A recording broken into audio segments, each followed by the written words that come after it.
आज आपण इथे अस्सल पारंपरिक पद्धतीने झणझणीत असा गावरान मटण रस्स्याची रेसिपी पाहणार आहोत. गावरान मटण रस्सा म्हटलं की बऱ्याच जणांच्या तोंडाला पाणी नक्कीच सुटतं. मग ही गावरान रस्सा बनवण्यासाठी पारंपरिक पद्धतीने बनवलेला एक सिक्रेट मसाला वापरणार आहोत. त्यामुळे या मटणाची चव दुप्पट काय तिप्पट होणार आहे.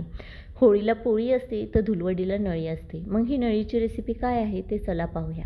एक मिक्सर जार घ्यायचा, त्याच्यामध्ये 10-15 लसणाच्या पाकळ्या, 1 ते 1.5 इंच एवढं अद्रक घ्यायचं, एक मूठ कोथिंबीर घ्यायची आणि छान असं ह्याला मिक्सरला फिरवून घ्यायचं आहे. अगदी छान असं वाटण तयार झालं पाहिजे एवढं आपल्याला फिरवायचं आहे. इथे मी तुम्हाला दाखवते अगदी असं.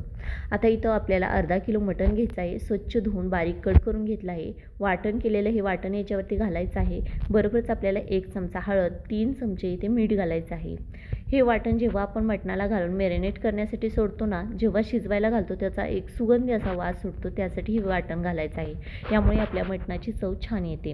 आता काय करायचं आहे, हा मसाला पूर्ण आपल्या मटणाला व्यवस्थित चोळून आपल्याला लावून घ्यायचा आहे. मला इथे हळदीचे प्रमाण थोडे कमी वाटले होते म्हणून आणखी 1 चमचा हळद घातला आहे. हळदीचं प्रमाण जर थोडं जास्त वाढवलं ना, आपल्या मटणाला दाटसरपणा चांगला येतो. आता 30 मिनटं मॅरिनेट झालेलं आहे. 30 मिनटानंतर मी कुकर गरम करायला ठेवलेला आहे. त्याच्यामध्ये 2 चमचे तेल घातले आहे.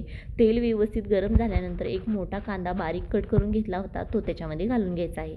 कांदा सुद्धा आपल्याला छान परतून घ्यायचा आहे. फक्त लक्षात राहू द्या, कांदा परतताना गॅस फुल ठेवू नका, मीडियम गॅसवरती छान असा कांदा परतून घ्या. म्हणजे काय होतं, कांदा जर फुल गॅसवर परताय केला तर त्याचा करपट वास आपल्या मटणाला लागू शकतो. आता छान असा व्यवस्थित आपला कांदा सुद्धा परतून होत आलेला आहे. अगदी आपल्याला जसा हवा आहे ना तसा, जास्त डार्क सुद्धा करू नका, मीडियम थोडासा परतला गेला. अगदी मी तुम्हाला इथे दाखवते अगदी असा. आता याच्यामध्ये आपल्याला मटण घालून घ्यायचं आहे. मटण पूर्ण याच्यामध्ये घालून घेतले. तुम्ही पाहू शकता छान असं मॅरिनेट झालेलं आहे. त्याला पाणीसुद्धा सुटायला सुरू झालेलं आहे. छान असं मटण टाकल्यावरती आपल्याला कांदा आणि मटण व्यवस्थित मिक्स करून घ्यायचं आहे. हलवायला थोडासा वेळ लागतो. आता छान असं मिक्स झालेलं आहे. गॅस मी एकदम मीडियम केला आहे, तुम्ही पाहू शकता.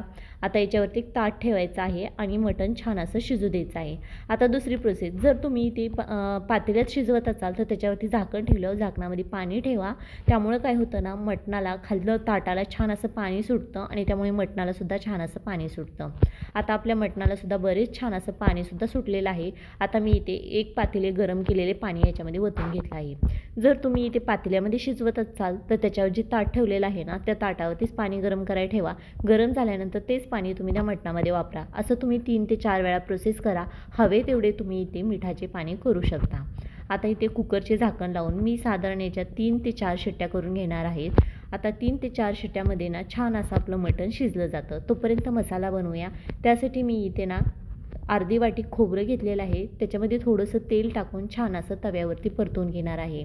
गावरान पद्धतीने बनवत आहोत तर मसालासुद्धा अगदी तसाच आपल्याला हवा आहे. ह्याचा कलरसुद्धा आपल्याला हलका बदलेपर्यंत छान असं परतायचं आहे. आता इथं कलरसुद्धा बदललेला आहे. त्याच्यामध्ये आता आपल्याला 3 चमचे एवढी इथे आपल्याला खसखस घालायची आहे. बरोबरच इथे मी 2 चमचे एवढे फुटाणे घातलेले आहेत. आता याला सुद्धा छान असं कलर बदलेपर्यंत आपल्याला परतून घ्यायचा आहे. हलका कलर बदलला की बारीक कट केलेला उभ्या स्लाईडमध्ये एक कांदा घेतलेला आहे, छोट्याच आकाराचा होता. आता हे सुद्धा याच्यामध्ये घालायचं आहे आणि छान असा हलकासा कलर बदलेपर्यंत आपल्याला हा मसाला परतून घ्यायचा आहे. कांदा परतण्यासाठी थोडासा वेळ लागतो, पण पटकनही परतला जातो. आता काय करायचं आहे, कांदासुद्धा छान असा परतून झालेला आहे. तर याच्यामध्ये जी कोथिंबीर आहे ना, त्याची देठासकट मी घेतली होती तो याच्यामध्ये घालायची आहे. बरोबर 10-15 लसणाच्या पाकळ्या घालायच्या आहेत आणि 1 इंच एवढं अद्रक घालायचं आहे. अगदी इथे 2 मिनिटं छान असं परतून घ्यायचं आहे. आपल्याला इथे जास्त वेळ परतायचं नाही, कारण आपण इथे कोथिंबीर टाकलेली आहे. कोथिंबीरचा कलर बदलला नाही पाहिजे, फक्त हलकीशी परतली गेली पाहिजे. आता हे वाटण एका डिशमध्ये थंड होण्यासाठी काढून घेऊया. आता याला आपण रेस्ट करण्यासाठी म्हणजे थंड होण्यासाठी सोडून देऊया. थंड झाल्यानंतर काय करायचं, मिक्सर जार घ्यायचा, त्याच्यामध्ये हे पूर्ण वाटण घालायचे आहे आपल्याला. वाटण घातल्यानंतर आवश्यकतेनुसार थोडंसं पाणी घालून घ्यायचं आहे आणि छान असं मिक्सरला फिरवून घ्यायचं आहे.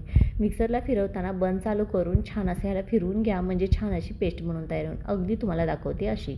आता इथे कढई गरम करायला ठेवायची. कढईमध्ये मोठे 2 चमचे तेल घालायचं आहे. मटण रस्सा म्हटलं की तेलाचे प्रमाण थोडे जास्तच ठेवायचे आहे. तेल व्यवस्थित गरम झाल्यानंतर याच्यामध्ये हा बनवून घेतलेला मसाला आहे तो आपल्याला याच्यामध्ये घालून घ्यायचा आहे. त्याला व्यवस्थित तेलामध्ये मिक्स करून घ्यायचं आहे, म्हणजे हलवून घ्यायचं आहे. जसं की मी तुम्हाला म्हटलं, पारंपरिक पद्धतीने तयार केलेला एक सिक्रेट मसाला वापरायचा आहे. तो मसाला म्हणजेच माऊलीचा काळा मसाला आहे. या माऊलीच्या काळ्या मसाल्यामुळे ना भाजीला चव खरंच खूप छान येते. अगदी पारंपरिक पद्धतीने बनवलेला हा मसाला आहे. बरोबरच अगदी गावरान पद्धतीची झणझणीत अशी भाजी बनवून तयार होती. त्यामुळे मी या मसाल्याचा वापर केला आहे. जर तुमच्याकडे नसेल तर तुमच्याकडे काळा मसाला म्हणजे सोलापुरी मसाला असेल तो वापरला तरी चालेल, किंवा तुमच्याकडे अवेलेबल असेल ते वापरला तरी चालेल. आता याच्यामध्ये आपल्याला 2 चमचे धने पावडर घालायचे आहे आणि मसाला शिजवण्यासाठी दुसरे पाणी वापरण्याऐवजी जो मटणाचे पाणी निघते ना, अगदी तेच पाणी थोडं थोडं घालून हा मसाला छान शिजवून घ्या. यामुळे काय होतं, आपल्या मसाल्यामध्ये सुद्धा फ्लेवर खूप छान येतो आणि मसालासुद्धा छान शिजला जातो. अगदी इथे तुम्ही कलर पाहू शकता की अगदी काळपट असा झाला आहे. आता इथे मी 1 ते 1.5 चमचा मटण मसाला घातला आहे आणि छान व्यवस्थित हलवलं आणि आणखी थोडंसं इथे मटणाचं पाणी घालून छान असा हा मसाला शिजण्यासाठी 2 मिनिटं झाकण ठेवलेलं आहे. झाकण काढल्यानंतर तुम्ही पाहू शकता हा मसाल्याचा कलर किती छान असा आलेला आहे, तेलसुद्धा सुटलेलं आहे. आता काय करायचं, एकदा व्यवस्थित चांगलं फेटून मिक्स करून घ्यायचं आणि जे शिजवलेले कुकरमधले मटण होते ते रश्श्यासकट आपल्याला याच्यामध्ये घालून घ्यायचं आहे. आता इथे तुम्ही गॅस फुल करून घातले तरीही चालेल. आता हा आपल्याला मसाला आणि मटण व्यवस्थित आपल्याला हलवून घ्यायचं आहे. हलवल्यामुळे हा मसाला आपल्या मटणाच्या पाण्यामध्ये व्यवस्थित मिक्स होतो. आता ह्याला एक उकळी येईपर्यंत आपण असं सोडणार आहोत की छान असं इथे गरम झाल्यानंतर ना हळूहळू उकळीसुद्धा यायला सुरू होती. अगदी पारंपरिक पद्धतीने झणझणीत असा हा गावरान मटण रस्सा आहे. तुम्हालासुद्धा हा रस्सा नक्कीच आवडेल. याच्यामध्ये आपण माऊलीचा काळा मसाला घातलेला आहे ना, अगदी तो पारंपरिक आहे, त्यामुळे ह्याची चवसुद्धा खूप अधिक येते बरं का. नसेल तर तुम्ही तुमच्याकडे अवेलेबल असलेला कोणताही काळा मसाला घाला. सोलापुरी काळा मसालासुद्धा भेटतो, तोसुद्धा खूप चवीला छान आहे. आता छान ह्याला उकळीसुद्धा आलेली आहे. बारीक चिरलेली कोथिंबीर घालायची आणि अगदी 5 ते 7 मिनटं छान मीडियम गॅसवरती ही भाजी उकळून द्यायची. याला तरीसुद्धा खूप छान येते बरं का. गॅस बंद केल्यानंतर मी तुम्हाला दाखवते की तरीसुद्धा खूप छान येते. अगदी आपल्याला इथे 5 ते 7 मिनटं छान असं मंद आचेवर याला शिजून द्यायचं. त्यामुळे आपल्या भाजीला रशी उतरली अशी सुद्धा म्हणले जाते काही ठिकाणी. आता तुमच्याकडे काय म्हणतात ते सुद्धा मला कमेंट्समध्ये सांगा. आमच्याकडे तर सांगतात की जर भाजी मीडियम गॅसवर ठेवली किंवा एकदम लो गॅसवर ठेवली ना, तर छान अशी त्याला तरी येते, त्यालाच म्हणजे रशी उतरली असं म्हणतात.